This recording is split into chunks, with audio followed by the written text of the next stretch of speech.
Hello, dear soul. Before we begin, take a breath with me. Let go of the rush. Let go of the noise. You've arrived in a quiet space. Here you don't have to be anything but present. Now, listen closely, because this story is not just something to hear, it is something to feel. Come close.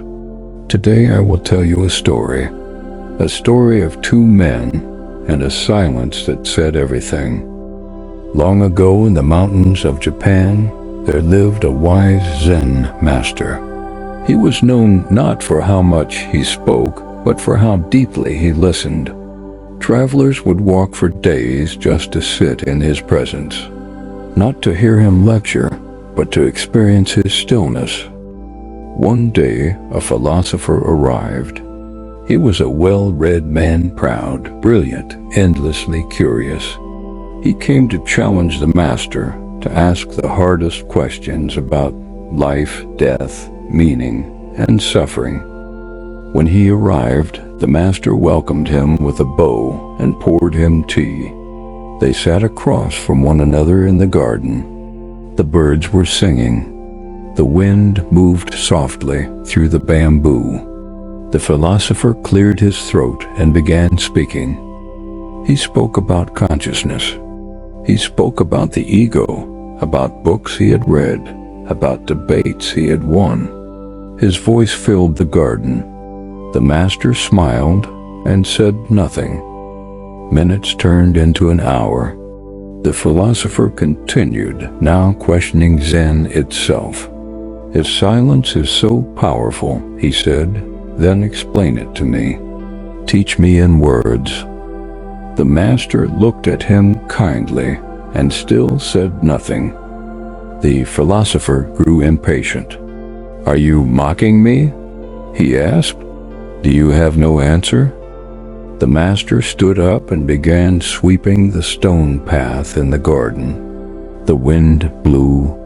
The trees swayed. The broom moved slowly across the earth. After a long silence, the philosopher finally said, You haven't answered a single question. The master paused, leaned gently on his broom, and said, Everything you asked was answered, but you came listening only for noise. That moment broke something open inside the philosopher. He suddenly realized his mind had been full, but his heart had been closed. He had arrived with ideas, but not with presence.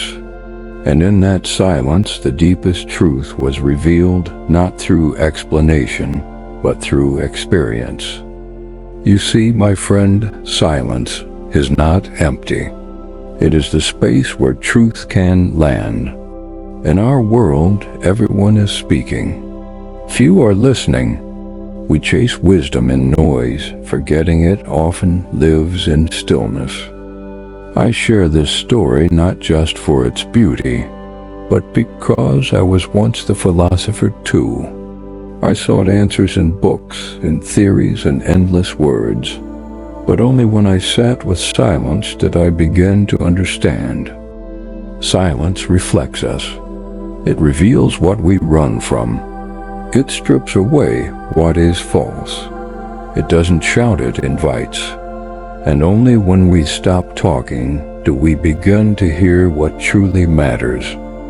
If you feel lost, overwhelmed, confused, sit with silence. Not just the silence around you, but the silence within you. Let the thoughts come and go. Let the breath slow. Let your mind unclench. And listen not for a voice, but for the absence of noise. That's where truth lives.